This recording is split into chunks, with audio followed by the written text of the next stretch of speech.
So this is like another reason why no one wants to be a tech. Look at this. Trying to get in there, right? Get those nice spark plugs out. It's not bad. It's gonna be an easy job. But here's the thing. Like, so this is my sister's car. She was going crazy. She's like, why is it so much? I got to do my spark plugs, brake fluid, a motor mount.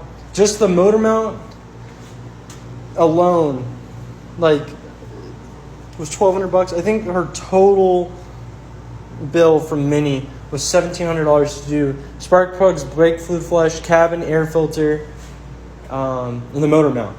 And she's like, that's crazy. Why is it so expensive? It doesn't, they're going to get it done in a few, 5-6 hours. She's like, why is it $1,700? Because of all that. All that costs $1,700. And that's the thing. The customer doesn't understand, and they don't want to pay it, and then they don't understand the mechanic's really not getting paid that much to do the job.